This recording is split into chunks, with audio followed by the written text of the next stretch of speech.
Hi, friends. I am Marsh Merriweather, the host of Straight Talk in Room 503. I'm so glad that you could make it back to the class this week. There are several of you who have not attended class, and I can tell you right now, you will not pass my class unless you're in attendance. So, ladies and gentlemen, thank you again. I'm also the author of Enough is Enough. Public education has spiraled out of control. Ladies and gentlemen, as we normally do each week, I tend to try to tell you what's going on in my hometown. Because as I've said so many times before, that what's going on in my hometown is going on in your hometown. Ladies and gentlemen, I and Reverend Jane Baxter has made a point to tour 27 of the schools in Madison County, my hometown. So every Monday, we pick 3 schools and we go in and visit with the school and visit with the principal and visit with teachers and students to see what is going on in public education in my hometown. And ladies and gentlemen, I'm very disappointed. I will say that. I am disappointed because we went to a private school inside a public school that is a private school that's inside a public school. And what I mean by that is when they knew that integration was coming about, they wanted to preserve this school and they wanted to lessen the number of African Americans in their school. So they created Madison Academic and made it a private school inside a public school paid for by taxpayers' dollars. And to ensure the ratio of black to white, they came up with a lottery that they would pick and choose. They also stopped to think, well, unless you are born to be a good interviewee, and as well as you've been trained in the interviewing process. So they added that to the process because they knew that a lot of people within the black community, they could be biased and say, oh, you didn't pass the interview processing. So therefore, that was one of the criteria. The high school that was closed was the first school that had the African American campus had the honors program, and they went and removed that honors program and put it into this school, and now they have won the decathlon 13 years in a row. So, ladies and gentlemen, on top of that, we went to that particular school. Then we went to another early college high school in our hometown. And then we went on over to Liberty High School. The early college high school has 125 students because the white students said they was not coming. So only about 15 of those students are white and the remainder of them black. And I want to clear up a mistake that I made. I think I told you in previous thing there was 2 blacks teachers and 8 white teachers. I stand to be corrected. There are 4 African-American teachers and 5 Caucasian teachers or white teachers, which one terminology you like. But I also went and we toured Liberty. Let me give you the breakdown. When we arrived at Liberty, we found out that Liberty was busted at the seam. I was told by several of the teachers that we have too many students. We got 35 in the classroom. Liberty has 1,134 students in this particular high school. My response is, why did we close down an African-American inner city high school? Of course, I know the answer. The answer is that because there was too many African-Americans attending there.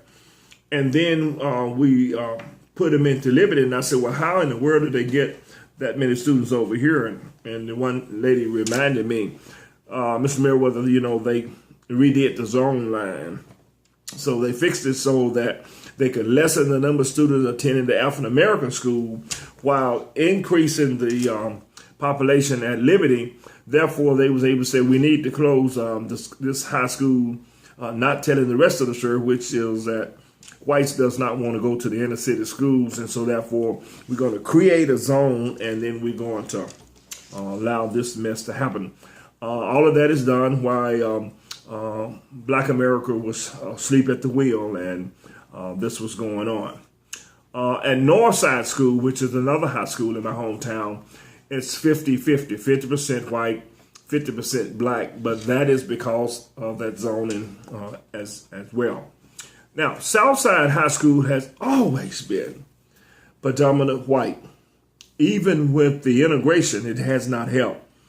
So Southside figures is 64% white, 40% African American, and that's a pretty good balance because of the fact that a lot of whites does not want to attend schools with African American, and that school has won so many awards and has done so well because of the number of students that they have. Even though Liberty have 1,164 students, listen to this, this is a sad note. 85% of the students that attend Liberty High School are African American, 15% white. But check this out. But 80% of the teaching staff is white. Ladies and gentlemen, all of this came back with the 2020 vision that went on. It is a sad day. It is a sad day when our intelligent, so-called intelligent, blacks allow a system to hire 125 teachers, and of that 125 teachers, only 15 of that staff is African American in a 65% black school system. That is why intelligent clergy organization blacks allowed that to happen.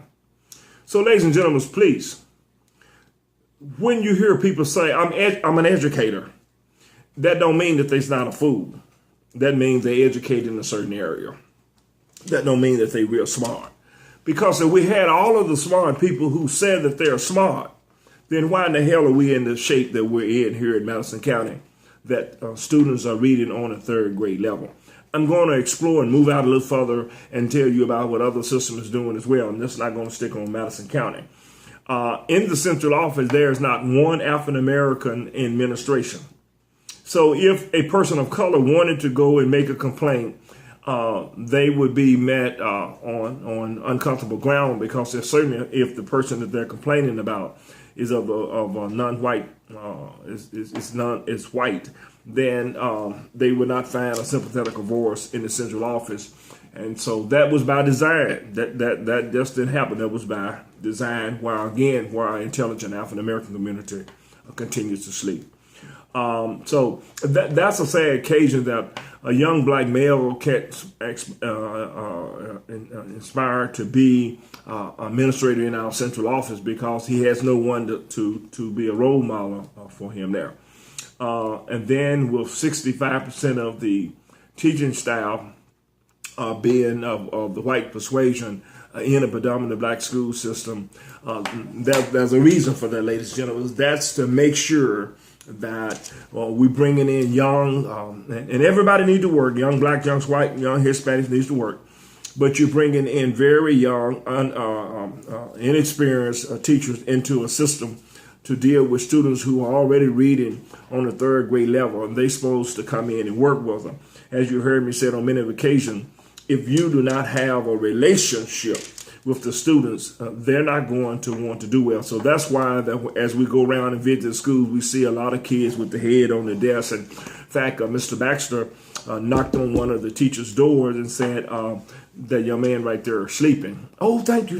We're so glad. Thank you for letting us know. But he was asleep. And so they have lost interest. And a lot of the teachers are still teaching like they did when I was in school, lecturing no new use of resources, no 21st century technology nor techniques. So we got some serious problem. In the meantime, on Sunday, we're still going to church, and Wednesday night Bible class, and reading our Bible and talking about we're Christian. Only what you do for Christ will last. So, ladies and gentlemen, that's so much for going on in my hometown. I got a lot of information to tell you. So just bear with me. I'm going to get a little more comfortable because I got some information I want to pass to you. Thank you again for attending classes, and wake up your brothers and sisters who are asleep and ask them to come to class, because they will not pass this class unless they come to class and make an effort and prove that they are willing to come and learn, and then to graduate from the class and go out in the community to serve. So enter to learn, go out to serve. I'll be right back with you. Stay tuned. Ladies and gentlemen, before I move away from my hometown, I wanted to tell you something that is very profound that happened in my hometown. There is a gentleman in my hometown by the name of Travis Franklin. He started out at the Jackson Transit Authority, which is our transportation system, busing system here in the hometown of Jackson, Tennessee. He started out washing buses. And this went on for 19 years. 19 years he washed bus, and at the same time he was slowly moving up, but he began by washing bus. Today, Mr. Travis Franklin is the new general manager of JTA, the Jackson Transit Authority. Why is that important, Professor Meriwether? That goes to show you that God can do anything. So for a teacher to say that Pookie, Shawana won't be successful in school, you don't know what God has in store. Who would have believed that you, your parents, your friends, your daughters, your son, your nieces, your nephew would have done as well as they have done? Someone took an interest. So that's why you hear me continue to say, if you'll show students that you care, they will perform for you. So you can't continue to go and hire new teachers straight out of college and has no experience, no mentoring, and put them in the classroom to teach the little African American kids because you think that they're going to listen to you and they're going to believe that you have their interests at heart. We have some of the best teachers in our system, hear me out, that are white. So don't go away saying he's preaching racism. He's not being fair. Everybody needs to work. So therefore, whites need to work, Hispanic, Mexican, everybody needs to work. But most of the jobs in our education system, in my hometown, in your hometown as well, because I'm checking around the board, are Caucasian. So didn't want to say that.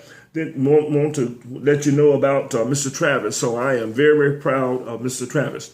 Listen, ladies and gentlemen, every week I continue to hit the nail on the head.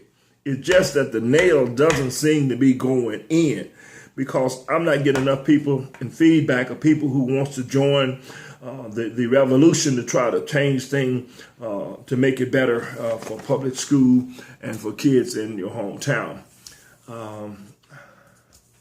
In Milwaukee, let's move on a little bit. In Milwaukee, 50% of the black students are not reading on grade level. Let me read that again because I want to make sure you get this. In Milwaukee, that's the city where the young black man was shot.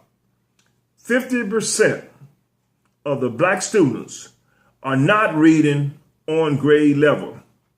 So, ladies and gentlemen, it's not all about just a shooting. We're talking about poverty. We're talking about unemployment. That is reason that Donald Trump is now wanting to court the African-American vote because he's saying, hell, what do you got to lose? We got a lot to lose. My response when he said, hell, what do you have to lose? My response would be, hell, we got a lot to lose if we go but with the wrong man. So, ladies and gentlemen, you need to stay tuned to and read and listen to the news and talk with people to try to find out what's going on. Because that's one of the reasons ignorance will not let you move ahead. Ignorance will keep you down.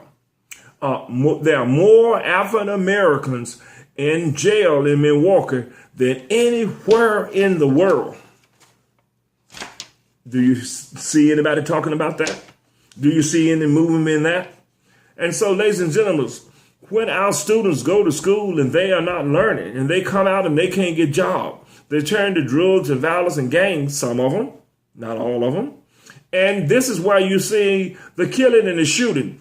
Will somebody wake up and ask the question, why is it that when we hear of an African American being shot, that we don't hear that he had a PhD, that he was over GMC, or he was on the stock exchange, or he was on the bank of American Bank.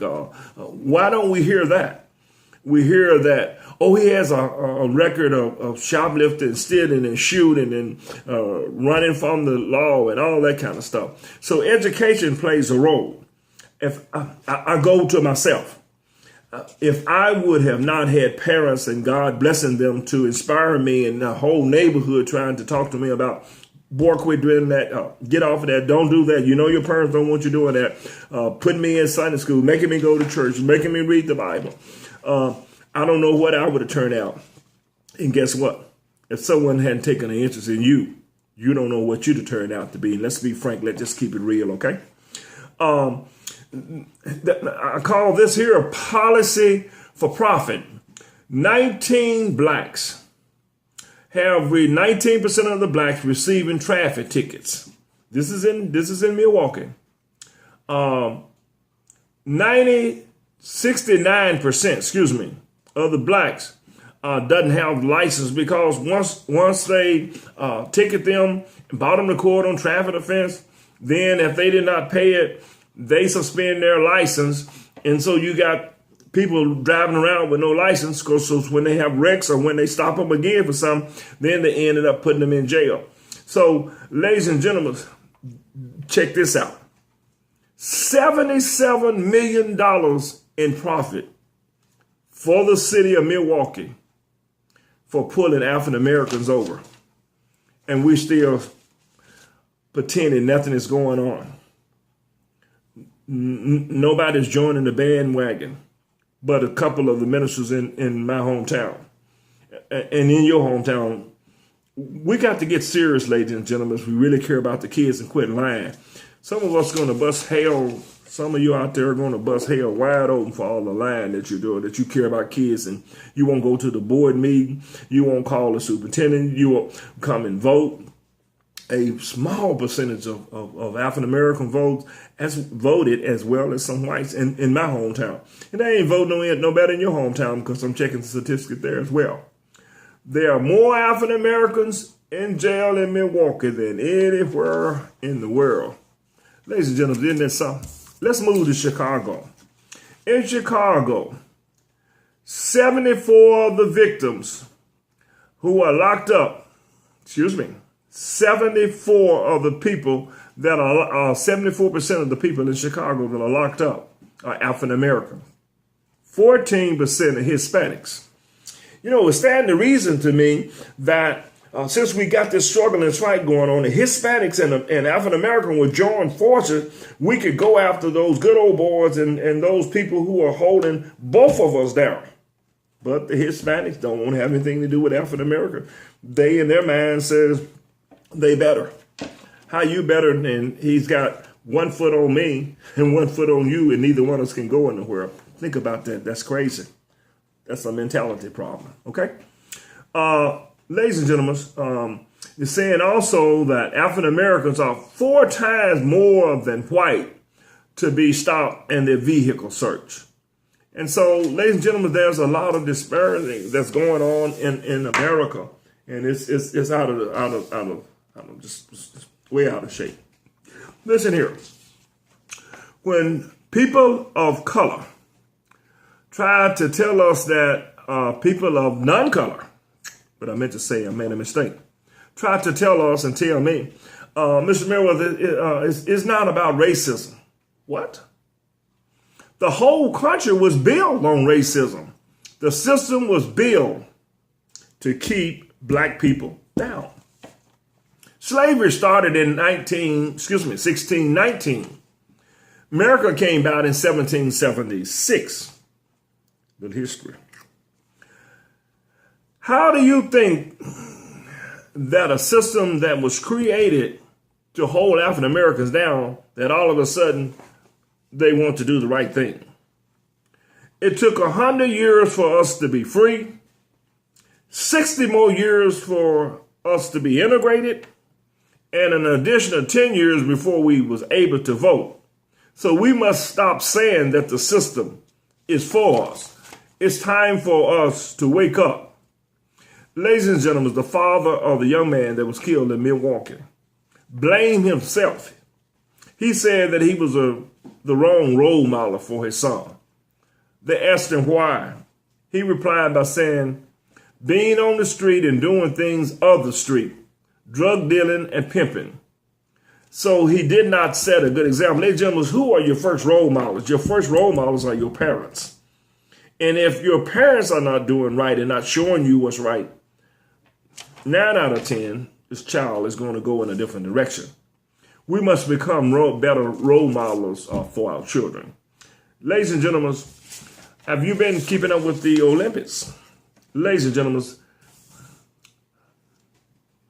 non-whites know that anytime that you oppress people for so long, that they ought to know that God's not going to continue to allow it to happen. Because he says, whatsoever thou sowest, that shall you also reap. So if I hold down a spring for so long, when I remove my hand, the spring will go up. They knew that the spring was going to come up, and it came up in President Obama.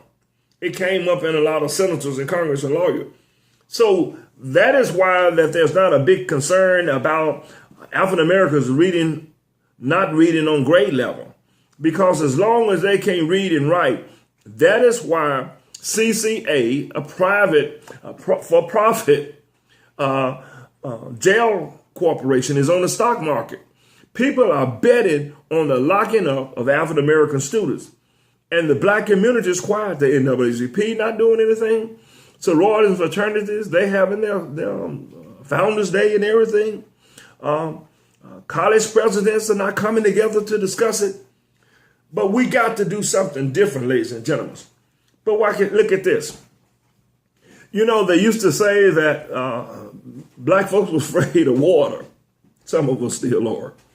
But ladies and gentlemen, our new proud young lady by the name of Simone, I hope I said it right, Simore, Manuel, is now, and she's 20 years old. She is the first African American to win the gold in the Summer Olympics. Isn't that something?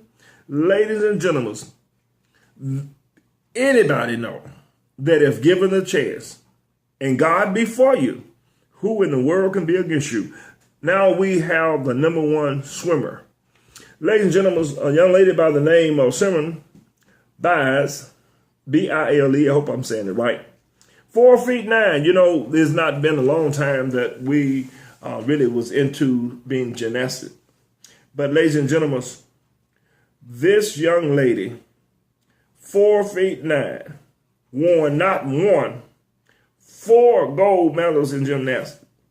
Ladies and gentlemen, we can excel at anything that anybody else can do. Do you think that there are things out there that some of us just can't do? Ladies and gentlemen, a gentleman by the name of, and I'm bad at pronunciation, I know his last name is Bolt, but his first name is Usain. I'm going to spell it Usain Bolt. He is still the world's fastest running male. He is the king of sprint.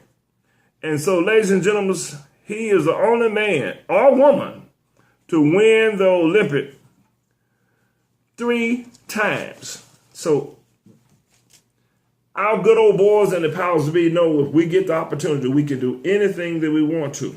Because God said in his word that all things are possible with us. Ladies and gentlemen, this is coming from a white teacher. And the article was entitled, Are You Awake? White teacher is awake.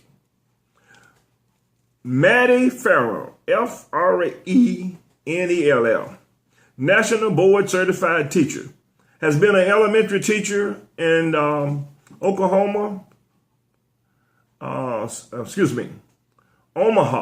I'll get it right. Tanny Public School.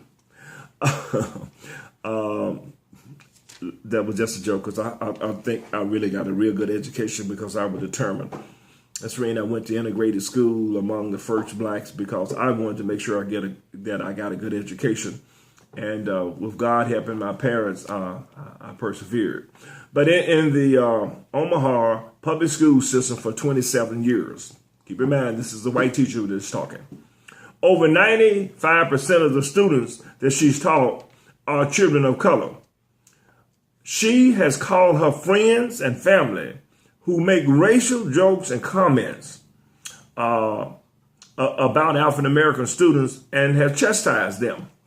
But on July the 7th, her heart torn apart, tears started running down her face.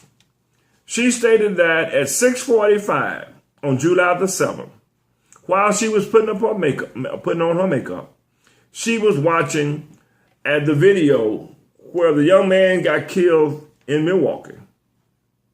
She stated that she just could not wrap her mind around what she was seeing. Another black man shot for doing what her white husband can do without fear of getting stopped by the police department. She learned that being awoke is painful. Ladies and gentlemen, this is continuing the article. White people are in a position of power in this country because of racism. The question is, are you brave enough to use your power? This is what she's saying. Are you, to her white community, are you brave enough to use your power to speak against a system that is wrong? That's a challenge that this particular teacher have accepted. Ladies and gentlemen, I wonder what my white friends and associates will say. Dr. Martin Luther King stated, in the end, we will remember not the words of our enemy, but the silence of our friends. I won't be silent anymore. This particular free black man will not be quiet. Ladies and gentlemen, you can't be silent when there's injustice, but a lot of us are. So, ladies and gentlemen, you got to remember that if we continue to do things to a certain race of people or anybody, one day the roosters will crow. And so the killing of black police officers, which I don't condone, you can't continue to mistreat people and expect there'll be no funerals or no nothing. And this thing is going to get worse. This is just the beginning, ladies and gentlemen. We have angered God. 20,000 people in Louisiana without homes. Over 13 killed. In the same city where there was flooding before. Thousands and thousands of acres are burning in Florida. And there's more disaster to come. Until America do what the Bible says. Turn from its wicked ways and seek his face, will we hear from God. We took the Bible out of school, but yet we encouraged Bible reading in prison. A student was allowed to read their Bible. Perhaps this will prevent us from going into prison. Ladies and gentlemen, white students are fleeing the inner city and public schools, going to private Christian school where the Bible is being taught, where they can pray freely. And we, who came up as a race, pending and leaning on Jesus, have gotten away. Things will continue to get out of whack. Things are not going to get any better. Ladies and gentlemen, it's time now for you to call a friend, tell a friend. Professor Merriweather is telling the truth. It is time to turn around and get it right, because there's only two places you can go. One is heaven and one is hell. And you can't go to heaven doing wrong. It's time for a change. Public education has spiraled out of control. Ladies and gentlemen, if you haven't got a copy of my book, www.morrismerriweather.com, tell a friend to tune in and attend classes. Cannot pass my class without attending. Till next week, I am your friend in public education, and I will continue to bring it to you straight. Ladies and gentlemen, thank you for joining me in class. I'll see you next week. Bye now.